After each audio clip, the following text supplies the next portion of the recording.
오늘은 계시록 6장, 계시록 9장 말씀을 살펴보도록 하겠습니다. 예, 신약성경 계시록 9장.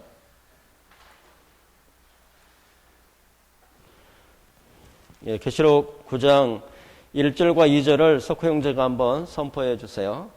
다섯째 천사가 나팔을 불매 내가 보니 하늘에서 땅에 떨어진 별 하나가 있는데 그가 무저갱의 열쇠를 받았더라.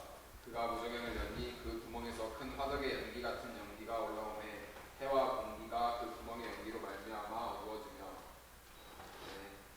예, 9장의 내용은 다섯째 나팔의 비밀과 우리가 여기 이제 황충이라고 하는 단어가 나오는데 메뚜기를 의미를 해요. 그래서 메뚜기 이제 재앙에 대해서 이제 이렇게 보고자 합니다. 그래서 오늘은 다섯째 번째 나팔과 황충은 메뚜기를 다른 말로 이야기를 하는 거고, 그 다음에 이만만에 대해서 이렇게 여기 유프라데스 이제 이만만에 대해서 이렇게 오늘은 계시록 9장 내용을 살펴보고자 합니다.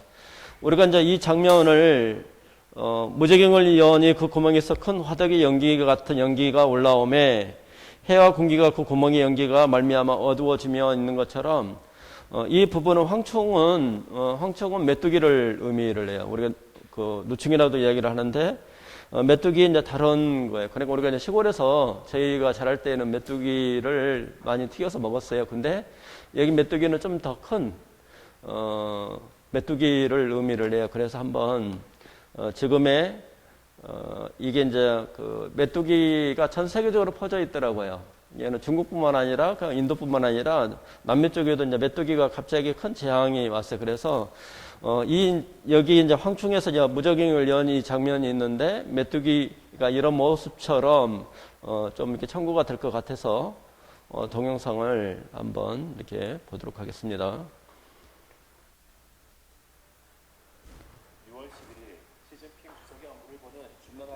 왜 여기 소리가 안 나오지? 2.5km 떨어진 곳에 무한폐렴 확진자가 발생해 중국에 이성이 걸렸습니다.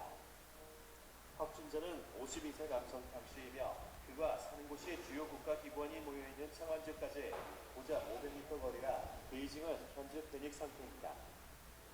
이처럼 무한폐렴이 베이징 심장부를 다시 간파한 가운데 또 다른 재앙이 중국을 덮치고 있습니다. 현재 전 세계 10여 개 국가를 휩쓸고 있는 메뚜기 재앙이 시작된 겁니다. 중국 지리시는 지난 5일 긴급 공문을 현지 농가들에 보내 인근 저우시, 허변시, 융주에, 은탄구 등 지역으로 메뚜기떼가 확산되고 있다고 경고했습니다. 당국은 현재의 메뚜기들은 아프리카에서 유입된 것은 아니며 대부분 유출단계에 있다고 밝혔지만 확산 속도가 빠르고 밀도가 매우 높은 것으로 알려졌습니다.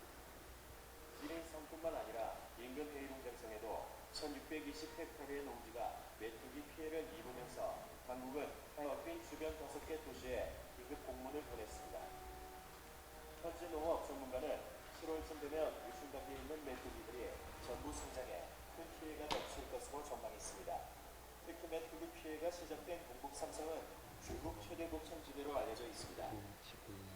지난 2018년 중국 공식 발표에 따르면 경북 삼성의 곡물 생산량은 1억 4천만 톤으로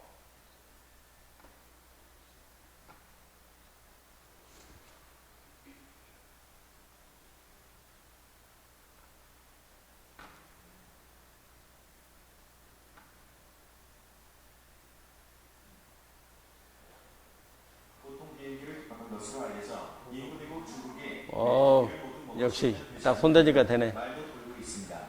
실제로 중국에서는 메뚜기 꼬치 등 다양한 곤충 꼬치를 팔고 있기도 합니다. 하지만 이 같은 방법도 실제로는 불가능한 것으로 알려졌습니다. 메뚜기떼를 없애기 위해 보통 비행기를 동원해 독한 살충제를 뿌리는데 메뚜기가 살아있다 하더라도 체내의 농약이 남아있을 수 있기 때문입니다. 이미 대형 그물, 화염방사기, 초대형 진공청소기 등 아이디어도 나온 적이 있지만 수천억 마리에 이르는 메뚜기떼를 제압하는 건 현실적으로 불가능한 것으로 알려졌습니다. 그러자 아프리카 메뚜기의 진입 최전방인 중국 남서부 위편성은 현재 엄청난 긴장 속에서 방충 약 15톤, 장비 162대, 전문가 460명과 무인 비행기 20대를 준비해 놓은 상황입니다. 이 와중에 중국의 식량 비축량이 예상보다 적은 것으로 밝혀져 중국인들이 크게 당황하고 있습니다. 지난 5월 26일 광저우 관영언론 금양방에는 민심을 안정시키자라는 글이 게재됐는데 광저우의 국가식량 비축 창구에 10만 톤의 식량이 비축돼 100만 명이 반년 넘게 먹을 수 있다고 주장했습니다. 하지만 이 기사는 결국 분석이고로 밝혀졌습니다. 현재 광저우 인구는 100만이 아닌 1,530만 명으로 2인구로 계산하면 비축된 식량으로 고작 12일밖에 버티지 못합니다. 게다가 실제 비축량은 더 적을 수 있습니다. 지난 수년간 중국에서는 식량 창고에 대한 감사를 벌일 때마다 화재가 발생했는데 지방 간부들이 식량을 빼돌리고 이 사실을 감추기 위해 일부러 화재를 내는 것입니다.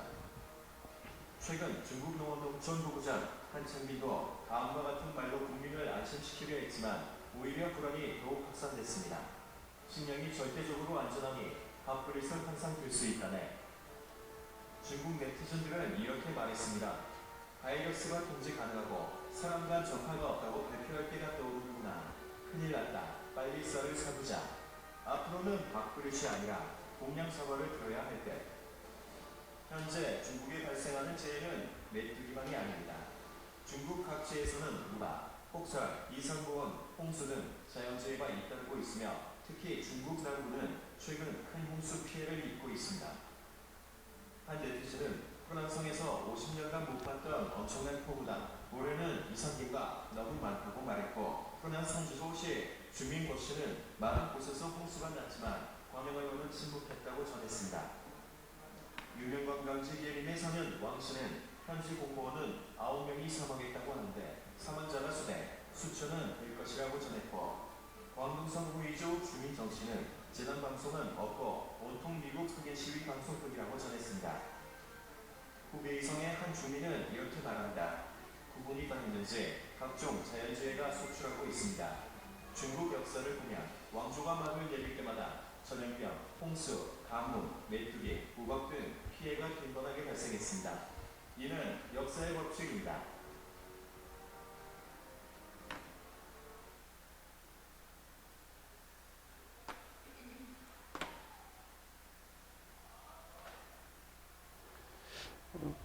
지금 메뚜기 떼를 보신 것처럼 여기 이제 9장 내용은 이 황충이 이렇게 무저갱을 여니까 이제 이런 모습으로 이렇게 되어져 있어요. 그래서 하나님께서 일곱 나팔을 경고의 심판은 사람들에게 회개의 기회를 주는 거예요. 회개의 기회를 주기 위해서 일곱 나팔의 경고의 심판을 하나님께서 하고 있습니다.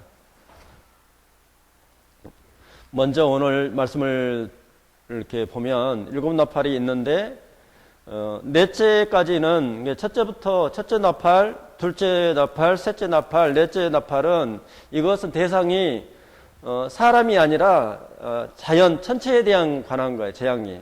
그러니까 사람에 대한 재앙이 첫째 나팔과 둘째 나팔과 셋째 나팔과 넷째 나팔은 자연에 대해서 재앙을 하는 거고 오늘 9장에서 다섯째와 여섯째는 누구한테 해당이 되냐면 자연이 해당이 되는 게 아니라 사람에 대해서 해당이 되는데 그의 사람이 누구냐? 하나님에 속하지 않는 입맞지 않는 사람에 대해서 하나님께서 3분의 1이 이제 죽는 그런 다섯째 나팔과 여섯째 나팔에 대해서 이렇게 설명을 하고 있어요. 그래서 첫째 나팔은 말씀을 드린 것처럼 피 섞인 우박과 불이 땅에 떨어졌어요. 그래서 우리가 이런 이렇게 일곱 나팔의 어떤 장면은 출애굽 시에 그 이스라엘 백성이 나올 때 출애굽을 할 때에 열 재앙이 내렸던 우박의 어떤 재앙과 좀 비슷하고 여기에 3분의 이제 바다의 3분의 1이 피가 됐다는 것은 피 재앙을 의미를 해요. 그 다음에 셋째 나팔은 강과 샘의 3분의 1이 쓰게 됐다는 것은 마라의 쓴물은 연상되는 것처럼 이렇게 쓰게 됐어요. 그래서 그게 이제 사람에게 이제 독이 되겠죠. 그 다음에 넷째 나팔은 해와 달, 별의 3분의 1이 어떻게 됐어요? 어두워졌어요. 흑암의 재앙이 생기는 거예요. 이런 것이 일곱 나팔은 하나님께서 일곱 재앙을 출애굽의 이제 재앙들 연상케 하는데 이렇게 이런 나팔을 통해서 나타나는 것이 대상이 바로 자연에 대해서 나타나는 그 부분이고요. 오늘 읽었던 그 부분은 다섯째 나팔은 메뚜기 떼. 그러니까 여기서는 황충이라고 되는데 메뚜기 떼를 다른 말로 지금 우리가 이제 동영상으로 본 것처럼 그렇게 메뚜기 떼가 뭐 수억 마리 뭐 수조 이렇게 뭐 되겠죠 많이. 그리고 여섯째 나팔은 유브라데에 풀려난 기병대인데 여기 기병대가 2만만 원 이렇게 되어 있어요. 그래서 메뚜기 떼인데 여기에 정갈처럼 사람을 이렇게 죽일 수 있는 그런 독이 있어요. 그래서 메뚜기 떼인데 거기에 이제 정갈처럼 사람을 죽이게끔 하더라. 그래서 여기 이제 사람을 대상이 다섯째 나팔과 여섯째 나팔이 되겠어요. 그리고 일곱째 나팔은 기도가 하늘에서 응답됨을 이제 보여주는 장면이에요. 그래서 이런 재앙들은 일곱 나팔의 재앙들은 하나님께서 형벌보다는 어디에 초점이 있어요? 돌이키는 거예요. 근데 회개의 기회를 주는데 사람들이 우리가 이제 바로도 이집트 백성들도 마찬가지죠. 하나님께서 그 재앙들 통해서 회개를 하라고 하나님 앞에서 무릎을 꿇으라고 하는데 사람들의 마음은 무릎을 꿇지 않는다는 거예요. 그런 것처럼 노아 방주 때도 마찬가지고 우리가 살고 있는 시대도 여러 재앙들이 있을 때에 사람들이 더 악해져서 여기에 이제 9장에서 보면 우상 숭배를 한다고 그랬어요. 사람이 좋아하는 것들을 더 추구를 하고 남은 자들이 회개치 않는 모습을 9장에서는 우리에게 이제 말씀을 하고 있어요. 그래서 하나님께서 이렇게 일곱 나팔을 통해서 우리에게 이제 경고 나팔을 하고 있습니다. 다시 정리를 하면 땅의 황폐, 바다와 강의 오염, 대기 오염, 기상이변, 지진과 해일의 발생, 지구 온난화 현상들은 사람들의 지독한 탐욕이 만든 결과예요. 그러니까 하나님께서 이렇게 지구를 하나님께서 다스리며 그것을 관리를 하라고 청지기였던 사명을 줬는데 사람이 이렇게 이 온난화 현상이 더 심화가 된 것은 사람이 어떤 거냐면 지독한 탐심이라는 거예요. 자연의 질서를 파괴를 했기 때문에 그걸로 인해서 땅의 황폐를 가져오고 바다의 강과 오염이 되고 대기의 오염이 되고 기상이변이 돼서 더 지금의 자연재해가 앞으로 어떻게 돼요? 더 일어나겠죠. 그래서 지금도 중국에도 마찬가지로 폭우가 지금도 계속해서 산사댐이 무너지냐 안 무너지냐 이렇게 돼요. 그것이 만약에 무너지게 되면 우리나라에도 큰 영향이 있다는 거예요. 지금도 이제 방류를 많이 하기 때문에 그 방류의 흙탕물이 어디로 가요? 제주도로 간다는 거예요. 이제 그렇게 되지는데 여기에 뭐 우박이라든지 뭐 가뭄이 있고 또 뭐가 또 왔어요? 메뚜기 떼까지 온 거예요. 그건 중국만 일어난 게 아니고 남미 쪽에도 그렇게 된다는 거예요. 이런 재해들이 계속적으로 어떻게 돼요? 강화된다는 거죠. 그러면 오늘 말씀 이제 첫 번째로 9장 1절을 이렇게 보시게 되면 다섯째 천사가 나팔을 불매 내가 보니 하늘에서 땅에 떨어진 별 하나가 있는데 그 무정의 열쇠를 받았더라 이렇게 되어 있어요. 그러면 여기에 이제 떨어진 별이라고 하는 것은 별은 두 가지로 해석을 할 수 있다는 거예요. 이것이 떨어진 것이 계명석에서 하늘에 떨어진 것이 이것이 사탄이냐 아니면 이게 천사로 봐야 될 것이냐 이제 두 가지로 이렇게 해석을 한다는 거예요. 하늘에서 떨어졌기 때문에 마귀가 떨어졌다는 거예요. 지상이 떨어졌기 때문에 사탄으로 보는 그런 견해가 있고 두 번째는 이 떨어진 이 별이라고 하는 것은 별이 내려오는 것이 아니라 하늘에서 어떻게 돼요? 떨어진다는 문학적인 상징적으로 본다는 거예요. 그러면 이 떨어진 별을 우리가 해석을 할 때 사탄으로 보지 않고 천사로 보는 것은 그 근거는 계시록 20장 1절에 보게 되면 또 내가 보매 천사가 무정행의 열쇠와 큰 쇠사슬을 그의 손에 가지고 하늘로부터 내려와서 그랬죠. 무정행의 열쇠를 누가 쥐고 있어요? 천사가 쥐고 있다는 거예요. 그러면 우리가 계시록 여기 본문을 잡으시고 계시록 1장 18절을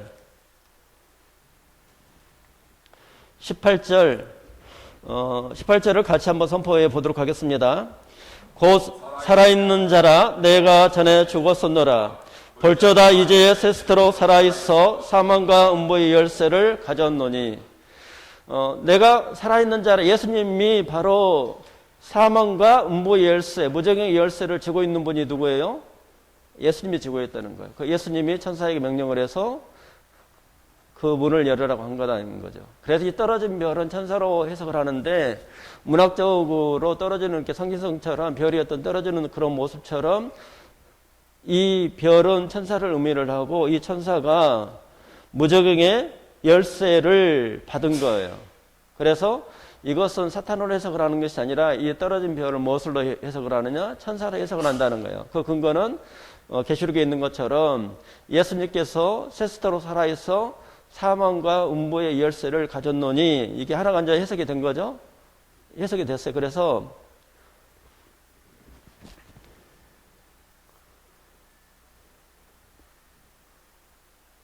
두 번째는 우리가 이제 입맞은 자 이렇게 나오잖아요. 그래 입맞은 자는 십자가 사건을 통해서 예수 그리스도와 연합된 그리스도인을 이야기를 하죠. 예수님을 자기 삶 가운데에 주인으로 이렇게 영접을 해서 예수님과 함께 죽고 함께 부활함으로 내 안에 예수님께서 사심으로 말미암아 하나님의 왕 같은 제사장으로 돼서 예수님의 어떤 제자를 뭐라고 하냐면 하나님의 입맞는 자라고 하는 거예요. 소속을 이야기를 하죠. 하나님의 핏값을 주고 이제 구속을 했다는 그 의미로 이렇게 되어져 있고, 두 번째에 여기에 3절 말씀을 수아자매가 한번 선포해 주세요.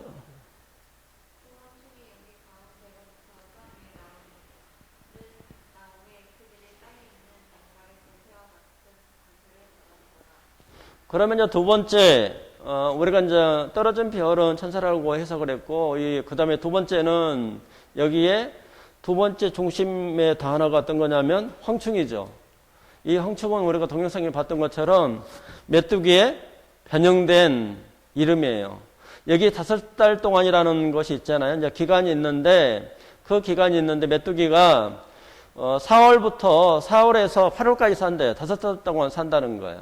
그래서 메뚜기의 모습을 그대로 이렇게 가지고 왔어요. 그러면 여기 본문을 잡으시고 이 메뚜기의 모습에 대해서 이 사도 요한은 구약 말씀을 이렇게 참조를 했을 거라고요. 그러면 요엘서 구약 성경 1271페이지 정의자매가 1절부터 3절 말씀을 1271페이지 요엘서 2장 1절부터 3절 말씀을 선포해 주세요.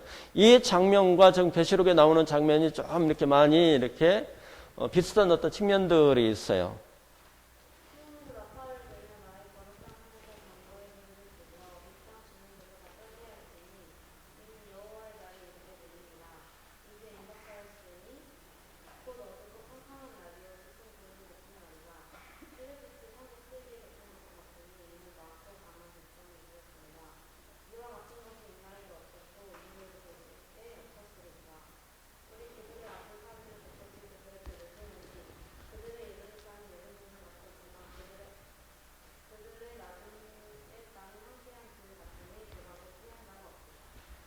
그러면 여기에 이 메뚜기 떼를 뭐라고 표현을 했냐면 이방 군대로 표현을 했어요.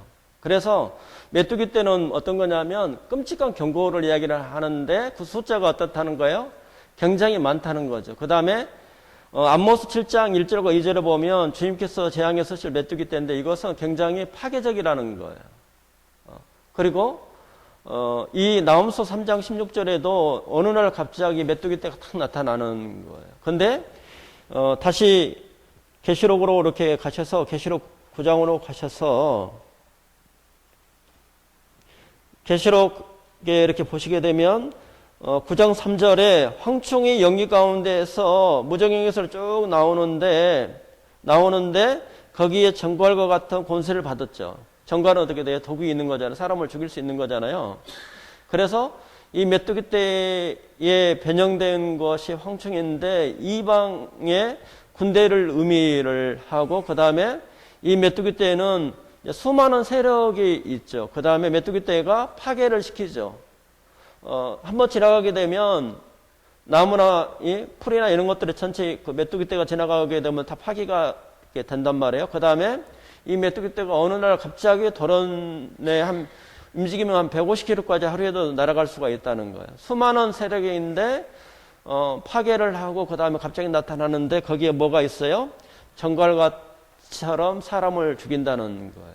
그 황충의 것이 여기에 다섯째 나팔을 불게 되면 이런 것이 하나님께서 재앙에 쓰시는 이런 도구를 황충으로 이렇게 표현을 이렇게 했어요. 11절에 보면 그들에게 왕이 있으니 무저갱의 사자라. 히브리어로 그 이름이 아바돈이요 헬라어 이름은 아볼론이라. 그 자는 누구냐면 바로 사탄이라는 거예요. 그러면 우리가 이제 세상 가운데에서도 이런 게 있어요. 너희는 세상 풍조를 따르고 공중에 권선 잡은 자가 있는데 그 뒤편에는 뭐가 있어요? 사탄의 세력이 있다는 거예요. 그러면 우리가 세상 가운데에 그 뒤편에는 배후 세력이 있다는 것을 생각을 해야 돼요. 우리가 살인자나 많은 또 범죄를 많이 한 사람들이 아이만도 마찬가지지만 깜짝 놀란다는 거예요. 저렇게 아이만을 봤었을 때 이스라엘 사람이 600만을 학살을 했는데 저렇게 착하게 생기겠다는 거예요. 평범한 사람이라는 거예요. 어떻게 저 사람이 그렇게 악랄하게 600만을 이렇게 생체 실험을 했느냐는 거예요. 보고 깜짝 놀란다는 거예요. 이게 우리가 생각해야 될 것은 그 뒤편에는 누가 있어요? 배후 세력이 있다는 거예요. 우리가 가정에도 마찬가지고 또 교회 안에도 마찬가지예요. 나는 뭐 관계가 없는 것 같은데 내 배후 세력에 누가 있어요? 악한 세력이 있다는 거죠. 둘 중에 하나는 거예요. 하나님에 붙잡혀져 있느냐, 그렇지 않으면 악한 세력에 붙잡혀져 있느냐는 거예요. 그래서 우리가 이제 이 신앙생활을 할 때에 항상 우리가 생각을 해야 될 것은 배후 세력을 생각을 하셔야 돼요. 그 배후 세력이 뭐냐? 요한일서에서는 뭐라고 하냐면 너희 영들의 하나님께 속하였는가 분별하라고 이야기를 했어요. 그래서 사탄은 세상 풍조를 따르고 권세 잡은 자가 있어서 사탄의 세력이 있다는 거예요. 그런 것처럼 이 9장에서도 그 배후에 사탄의 세력이 있다는 것을 의미를 하죠. 그러면 여기 이제 황충의 모양을 이제 상징스러운 모습으로 이렇게 표현을 했어요. 그래서 이 황충의 메뚜기 떼처럼 사람을 이렇게 해하는 그런 세력이 있다는 것을 의미를 하는데 거기에 7절부터 10절부터 10절 말씀을 인권사님이 한번 선포해 주세요.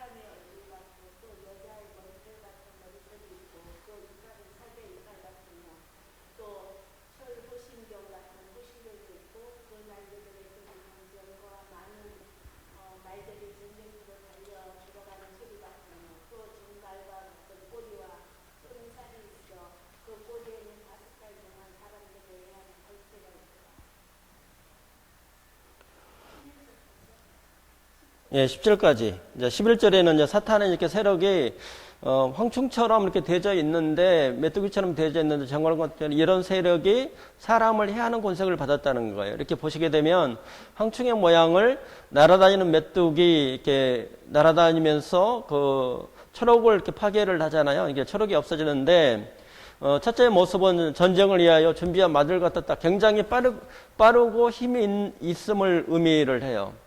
두 번째는 금 같은 관 비슷한 것을 썼다는 거예요. 사탄의 권세와 능력이 있어요. 이 세력이 황충처럼 메뚜기처럼 굉장히 큰 세력이 어떻게 돼요? 사람들을 해한다는 거예요. 그런 모습을 지금의 다섯째 나팔의 세력이 그렇다는 거예요. 그 다음에 얼굴은 사람의 얼굴 같았다고 하는 것은 악한 지혜가 있다고 이야기를 해요. 그 다음에 여자의 머리털 같은 머리털이 있었다는 것은 사탄의 매혹적인 유혹이 있다고 이야기를 해요. 그 이빨은 사자의 이빨과 같았다고 이야기를 해요. 날카로움과 포악함과 잔인함을 상징을 해요. 그래서 황충에게 넘어간 자는 황충이 너무 두려워서 배반할 마음이 생기지 않는다고 이야기를 해요. 몸통에는 철 호심경 같은 호심경에 둘러져 있어요. 그러니까 사탄의 강한 방어력과 힘이 이런 세력이 황충처럼 이런 세력이 사람을 어떻게 해야 된다고 정갈처럼 해하게 된다는 거죠. 그 다음에 날갯소리는 병거와 많은 말들이 전쟁터로 달리는 소리예요. 그래서 이것은 사탄 군대의 많음과 공격의 신속성을 의미를 해요. 그 그래서 청갈과 같은 꼬리와 쏘는 살이 있었다는 거예요. 그러니까 사탄의 치명적인 영역은 이 황충은 사탄의 졸개 약한 영들이라는 거예요. 예, 황충의 모양은 귀신들이 이 땅에서 하는 일을 어떻게 보면 비유를 한 거죠. 그래서 이 귀신들이 주된 일은 사람의 영혼들을 어둡게 하고 하나님의 복음을 어떻게 해요? 받아들이지 못하게 하는 일도 하고 또 대신에 사탄에게 매여서 종노릇하게 하는 일을 한다는 거죠. 사탄이 무저갱이 열쇠를 천사가 무저갱이 열쇠를 받아서 연이 이렇게 열어서 사람들의 영혼들을 흐리게 하고 그 다음에 이 황충들에 의해서 이 세상에 종들을 매면서 이제 살아가는 것이 이렇게 하나님께서 다섯째 나팔을 불었을 때에 영혼들을 어떤 이렇게 황충들 어떤 재앙이 앞에는 자연의 어떤 뒤에서 이렇게 재난인데 더 무섭게 사람들의 영혼을 파괴를 하는 이렇게 그런 것이 이것이 지금의 황충의 오늘 비유를 들어서 이야기를 하고 있습니다. 근데 이게 황충의 사악한 활동이 5개월 동안 이렇게 되어져 있는 것은 한시적으로 이제 제한이 되어져 있다는 거예요.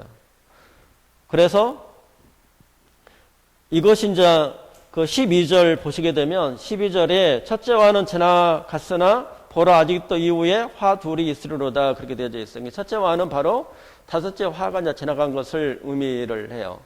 이제 두 번째는 우리가 여기서 이제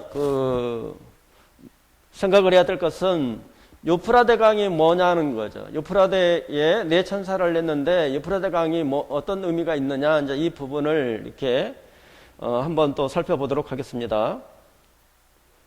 13절과 14절을 장훈 집사가 한번 선포해 주세요.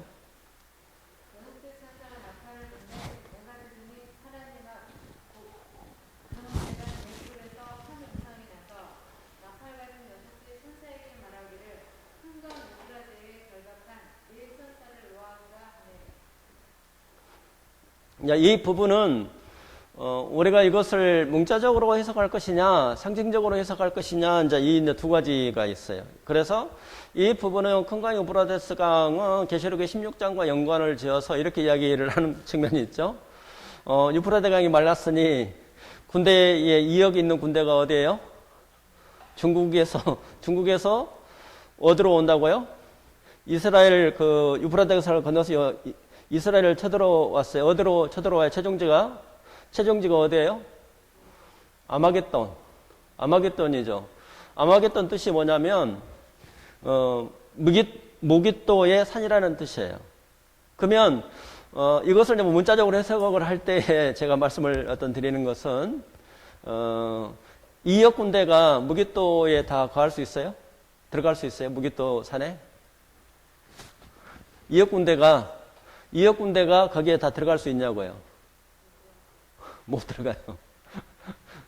문자적으로 해석을 하면 2억 군대가 누가 이제 질문을 할 거 아니에요. 2억 군대가 무깃도 그 산이 있는데 들어갈 수가 있냐고요. 또 한 가지는 두 번째는 성경에서 유브라데를 이야기를 하면 지금 동방에 중국과 한국을 이야기를 하는 거냐고요. 동쪽이 해당사항 없어요. 중국이. 그러면 성경에서 여기에 큰 강 유브라데 강은 우리가 문자적으로 해석을 할 때에 그런 어떤 측면이 있다는 거예요. 그러면 우리가 이 사도 요한이 큰 강 유브라데를 이야기를 하는 것은 자기들의 구약의 역사에서 이것을 유브라데 강을 언급을 했을 거라고요. 그러면 사도 요한이 이 계시록을 기록을 할 때에는 유브라데 의 강을 끼고 그 건너편에는 누가 있냐면 파르티아라는 제국이 있었어요. 로마를 침범을 할 수 있는 파르티아의 그 제국이 있는데 활을 잘 썼다고 이야기를 해요. 말을 탔겠죠. 그 제국이 넘어오는 것을 또 연상할 수도 있어요. 이 당시에 그렇게 대치를 하고 있었으니까 로마라는 제국과 유브라데 건너편에는 파르티아라는 제국이 있었다는 거예요. 근데 지금의 이 사도 요한은 큰 강 유브라데스의 강을 우리가 이것을 해석을 할 때 제가 두 가지로 이야기를 했어요. 문자적으로 해석할 것이냐 아니면 이것을 상징적으로 해석할 것이냐. 이제 이런 두 측면이 있는데 이렇게도 이야기를 했어요. 전에 이제 제3차 대전에 어떤 준비를 해서 이라크 전쟁이 터지니까 이 성경을 갖다가 어디다 맞췄어요? 이라크 전쟁에다 맞췄어요. 자꾸 바뀌는 거예요. 그 전에는 어떠냐면 십자군 전쟁이 일어나니까 십자군 전쟁을 할 때 무엇을 써먹었어요? 이 계시록 가서 써먹은 거예요. 그래 수많은 사람을 죽였죠. 그 다음에 이제 세계 2차 대전이 터졌어요. 그러면 성경 계시록 어디다 써먹었어요? 2차 대전에다 써먹었어. 또 1차 대전이 터졌어. 그럼 어디다 써먹어? 이걸 갖다가 계시록을. 1차 대전, 2차 대전. 그 다음에 이라크 전쟁. 또 앞으로 어디다 써먹어요? 중국에다 써먹어. 그러면 이렇게 질문할 수 있죠. 이 말씀이 진리인데 왜 자꾸 변합니까? 이제 그런 인식이 있는 거예요. 하도 이렇게 바뀌다 보니까 성경을 너무 이것을 지금에 일어나는 것들을 너무 짜집기를 하다 보니까 자꾸 바뀌는 거예요. 그러면 이제 듣는 입장에서는 어떻게 그걸 다 들었을 거 아니에요. 뭐지? 이렇게 들을 수가 있다는 거예요. 그래서 이제 이런 질문을 할 수가 있죠. 제가 말씀을 드린 것처럼 문자적으로 해석할 때는 이역 군대가 거기에 들어갈 수 있냐고. 무기토 산에 들어갈 수가 없어요. 이역 군대가. 강원도 땅만 해요. 강원도 땅만 한데다가 무기토가 있어요. 그러니까 무기토는 뭐냐면 하나님의 여호와의 날에 심판하는 날이에요. 이스라엘 백성을 쳐들어오는 그 이방의 나라에 대해서 하나님이 이스라엘 쳐들어오는 하나님의 심판을 상징을 하는 의미가 있어요. 무기토라는 것은. 최후의 그런 상징 의미가 있고 또 과거에도 거기에서 이제 실제로 거기 이제 전쟁이 터졌던 게 항상 곳이 이제 최후 곳이라고 이야기를 해요. 근데 이역 군대가 이렇게 거기에 들어갈 수 있냐고요. 못 들어간다는 거예요. 문자적으로. 그리고 지금 전쟁할 때 우리가 보병이 필요가 있어요? 비행기 날아가면 되는 거 스위치 누르면 끝나요. 요즘은 전쟁이. 그죠? 누구 언제 날아가요? 버튼 누르면 끝나는 거예요. 서로. 보병이 언제 가요? 예, 그런 의미가 있어서 구체적으로 한번 생각을 우리가 이것을 문자적으로 이제 해석을 하죠. 이렇게 말씀을 드린 건 지금처럼 이렇게 또 이야기를 해서 제가 이런 문자적인 해석을 하는 것도 있고 또 이것을 상징적으로 해석을 하는 경우도 있다고 말씀을 드리는 거예요. 그러면 여기에 이제 큰강 유브라데 강은 어떤 거냐면 이스라엘과 아시리아, 그 다음에 바벨론, 페르시아의 국경선이 어디냐면 바로 큰강 유브라데 강이에요. 그러니까 요엘서에서 이야기를 하는 것은 바벨론 제국이 유브라데를 넘어서 누구를 쳐들어왔어요? 이스라엘을 쳐들어온 거예요. 아수르도 마찬가지죠. 아수르도 그렇게 쳐들어왔죠. 그 다음에 페르시아도 어떻게 돼요? 그쪽으로 넘어왔어요. 그래서 국경선을 의미를 해요. 이게 유브라데가. 그러니까 하나님께서 이스라엘 백성이 우상을 섬기고 하나님 말씀에 순종을 안 할 때에 아시리아나 바벨론이나 그 다음에 페르시아를 하나님이 무엇으로 썼어요? 막대기로 썼어요. 그런 의미가 좀 있어요. 여기에 유브라데가 사도 요한이 이야기를 하는 그런 측면이 있다는 거예요. 그래서 이것은 이사야서 8장 7절에 아스루 왕과 그의 모든 이력으로 그들을 덮을 것이라. 아스루의 도구를 쓰는 것을 유브라데의 어떤 강물로서 이렇게 표현한 것도 있어요. 이사야 선지자는. 이런 부분에서 우리가 두 가지를 생각을 하셔야 돼요. 문자적으로 해석할 것이냐, 상징적으로 해석할 것이냐, 두 가지를 이렇게 생각을 하셔야 된다는 거예요. 이제 그 점을 말씀을 드리는 거예요. 그리고 여기에 네 천사가 나오죠. 여기에 9장 14절. 안준사님 오셨으니까 한번 선포해 주세요. 요한계시록 9장 14절.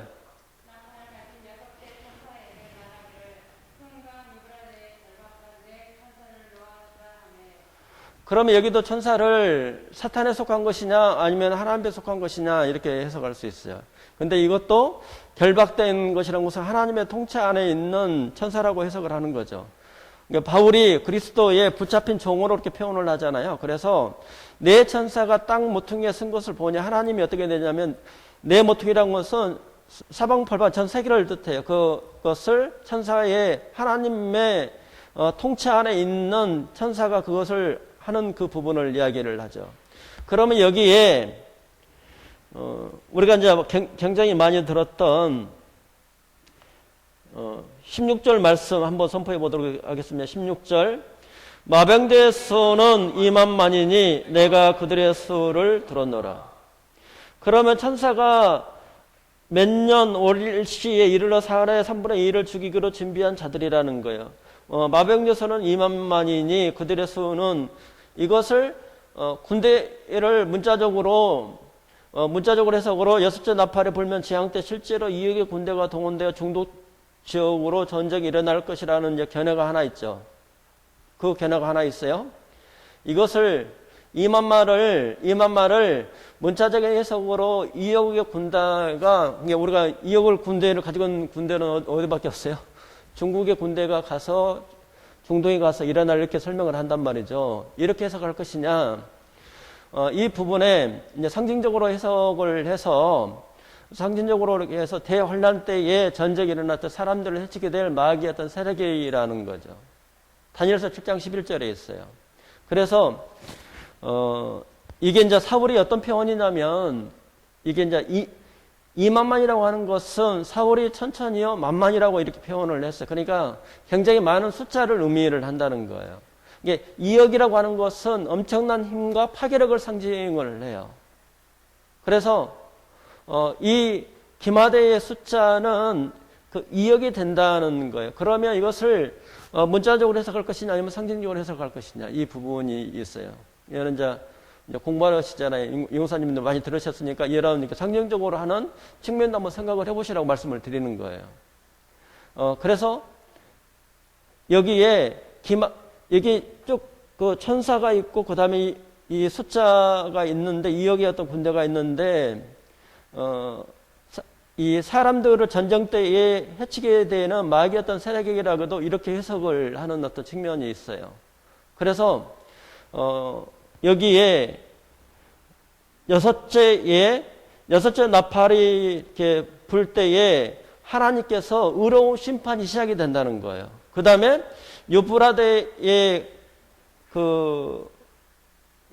어떤 강을 통해서 건너온다는 거죠. 이스라엘 쪽으로 건너오는 이렇게 표현을 했고, 그 다음에 2억의 또 군대라고 하는 것은 거대한 군대라고 이야기를 해요. 그래서 어떤 해석자는 사도 요한이 로마 제국과 파르티아 어떤 제국이 있을 때 제국의 어떤 모습도 이렇게 표현을 했다고도 이야기를 해요. 근데 이것이 우리가 1 더하기 1은 2처럼 그런 것을 정확하게 이렇게 뚝 떨어지는 것은 없어요. 이렇게 이 부분들을 앞뒤 문맥을 가지고 해석을 이렇게 하는 거예요. 해석을 해서 여기에 이 엄청난 그 힘과 파괴력을 가진 이 세력이 누굴 죽여요?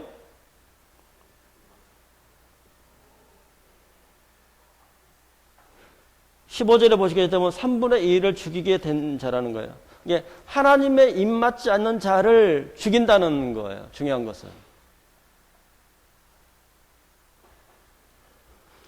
그래서 여기에 18절 말씀을 같이 선포하겠습니다. 18절. 이 새 재앙 곧 자기들의 입에서 나오는 불과 연기와 유황으로 말미암아 사람 3분의 1이 죽임을 당하니라. 이 말들의 힘은 입과 꼬리에 있으니 꼬리는 뱀과 같고 그 꼬리에 있는 머리가 있어 이것을 해하더라. 그래서 여기에 입맞지 않는 사람의 3분의 2를 죽이게 된다는 거죠. 이렇게 환난할 때에. 그래서 입맞지 않는 자들을 여기에 7 나팔의 1, 2, 3, 4는 자연에 대해서 재앙이고 그 다음에 5째와 6째 재앙은 하나님의 입맞지 않는 자에 대해서 파멸을 하는데 여기에 다 죽이는 것이 아니라 얼마만 죽어요? 만약에 60억이면 몇 억이 죽어요? 20억이 죽어요. 20억이 죽는다는 거예요. 20억이 죽는데 이렇게 7 나팔을 통해서 하나님께서 어떤 기회를 주냐면 그런 것들을 심판하는 것을 보면서 해결을 할 수 있는 기회를 준다는 거예요. 거기에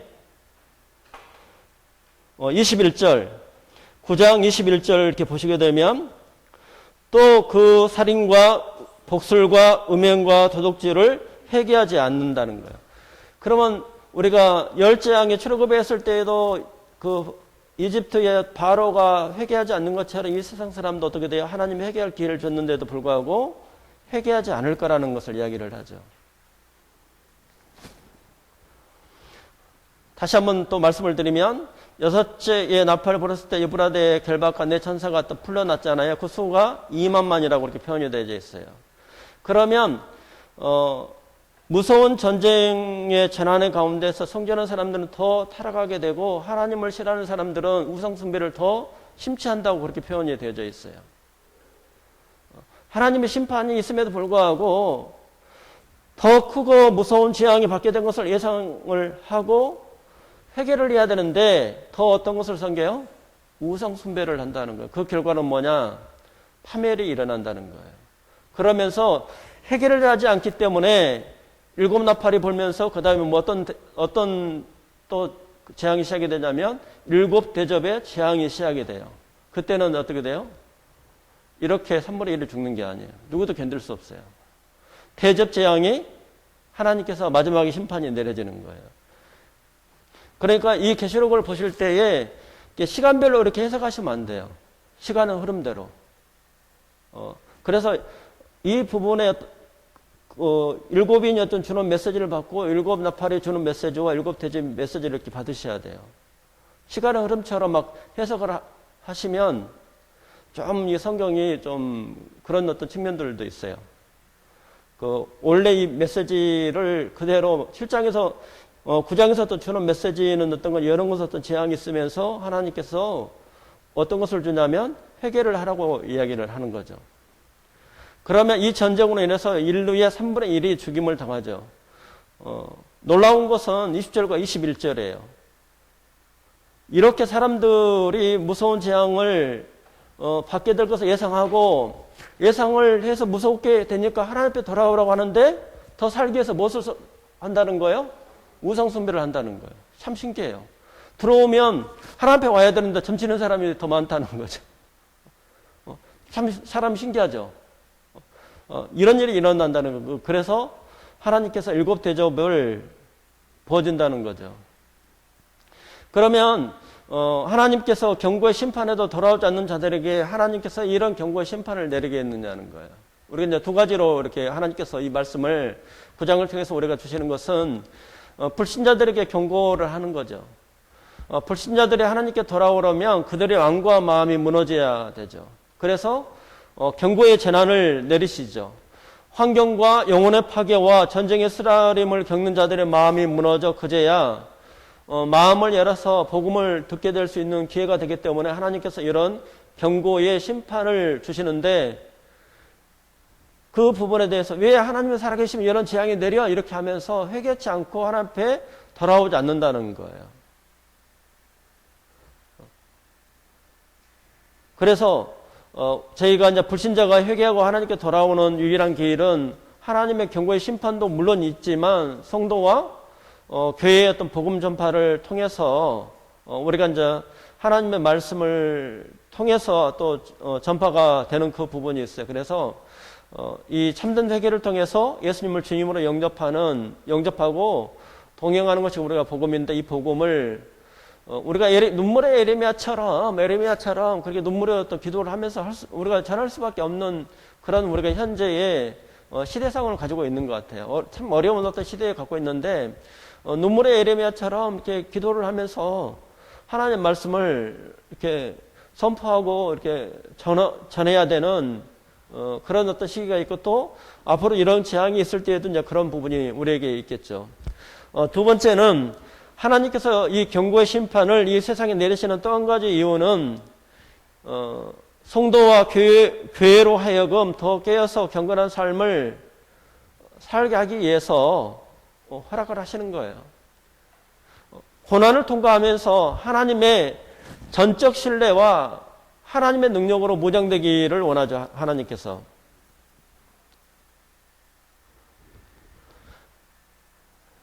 하나님께서 하나님의 인을 맞는 이마에 맞는 성도는 반드시 승리한다는 하나님의 약속을 붙잡고 믿음 위에 우리가 더 굳건하게 서야 되죠.